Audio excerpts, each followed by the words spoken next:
Madam Weng, Madam Secret, Madam at madaming alam na isi-share sa inyo mga pangga. Basta wag nyo lang kalimutan mag-follow, like, comment, share sa aking YouTube. Madami tayong mga pag-uusapan at marami din akong isi-share mga pangga, madiskarte sa buhay at kung paano maghanap buhay. So, samahan nyo ako sa aking journey at sana wag nyo ang kalimutan mag-subscribe sa aking channel mga pangga para mapag-usapan na natin. Hello mga pangga! Welcome back to my channel! Ngayon mga pangga, pag-usapan naman natin ang paggawa nitong sabon na tinatawag natin Melt and Power Soap. So ito mga pangga, ngayon nag-slice tayo dyan ng ating opaque soap base. Ito yung glycerin soap base na ginagamit natin. So kailangan hiwa-hiwain muna natin ito ng maliliit at pare-parehas para pantay-pantay at magkasabay din silang matunaw sa microwave or tinatawag natin na broiler or double broiler. So mga pangga, yan, dapat hiwa-hiwa muna tayo dyan at kailangan pare-parehas.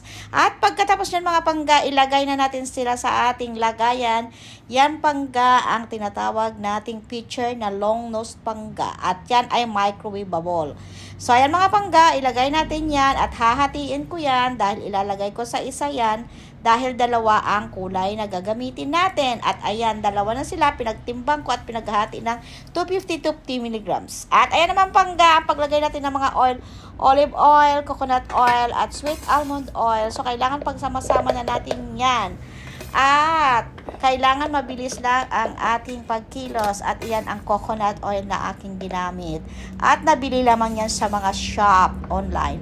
At ayan mga pangga, dalawa ang aking pinaglagyan. Dalawang pitcher yan mga pangga at hindi ko na nakuha ng video ang paglagay ng mga oil at mga additives katulad ng oatmeal dahil hindi ko na nakuhaan nga ng video at lalagyan na natin ng kulay lavender dahil ang ating sabon ay lavender at saka kulay pink ang aking pinagdesisyonan. So, ayan mga paghahalo-halo lang at nagkamali ako dyan dahil namuumuo ang mga kulay. Dapat pala daw, ito ay dapat tunawin muna sa isopropyl 70% alcohol o ang ating mismong soap base liquid. So, kaso lang nagmadali na kaya ayan, namuumuo at hinalo ko na lamang ng mabilisan at ng maayos. So, ayan mga pangga. Kaya next time mga pangga, tunawin muna natin ang ating colorant sa isopropyl 70% alcohol o kaya sa ating soap base liquid.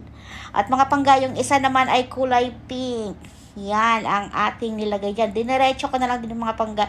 Dahil yun na nga ba, may first time at second time, third time, marami tayong pagkakamali sa paggagawa ng sabon. So, ayan, halo-halo para muna dyan at kailangan maging mabilis tayo dahil tumitigas na ang ating soap base. At sa kabila naman, halo-halo din ang ating kulay pink. Hanggang sa maghalo na ng mabuti. O, ayan na mga pangga, halo na po yan. So, ngayon mga pangga, lalagay na natin ang ating fragrance oil na lavender, ang aking inilagay dyan. So, kailangan mga pangga, ang pinakahuli nating nilalagay dyan na additives ay ang ating fragrance oil na kung saan ang ating mga liquid solution ay medyo malamig na, hindi dapat mainit-init. At ayan, hinalo-halo na natin uli yan. At ito na yung molder natin, mga pangga. So yan mga pangga, ang molder natin ay sabay-sabay natin ibuhos ang ating liquid soap na dalawa ang kulay para magkaroon naman ng magandang kulay. So ayan mga pangga, hindi nakita sa video ang pagbuhos ko sa unang molder dahil nga hindi ko na nagalaw ang aking cellphone. Pero yan mga pangga, kung nakikita nyo, nagbubuhos na ako dyan ng kulay lavender. At ayan, pinagsabay ko ang dalawang kulay. Ayan. So, dahan-dahan lang ang ating paglagay at kailangan medyo mabilis-bilis ng konti dahil may bula-bula yan at isprayhan natin ng 70% isopropyl alcohol para matanggal ang mga bula-bula mga pangga. Dapat bilis-bilisan natin ang ating kilos. At pagkatapos mo yung molder, ayan na after 2 hours mga pangga, buo na siya.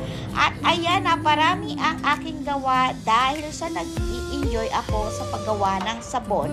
At gumawa din tayo ng soap na bouquet para sa Mother's Day. O, ayan na mga pangga, ang ganda. Ang kulay puti na yan yung oatmeal. At ayan, gumawa pa tayo ng magandang packaging para naman maganda sa paningin ng mamimili. O, ayan, 99 pesos lang yan mga pangga. Pati ang soap bouquet natin. At ayan na nga, Mother's Day, May 10, nagbinta na tayo ng ating mga ginawang sabon. At ayan, may bumibili-bili naman kasi yung iba dyan ay 50 pesos lamang. Yung mga hindi naman na ibalot ng magandang packaging. So yun lang mga pangga, sana nagustuhan nyo ang aking video. At maraming salamat sa panonood nyo at pagsubaybay sa aking journey sa paggawa ng sabon. At sa pang-apat na araw ay naging successful naman tayo. Sana muli nyo akong samahan sa aking journey sa pagsagawa naman ng sabon na cold process. Maraming salamat. Huwag kalimutan mag-like, mag-subscribe at mag-follow na rin sa aking channel.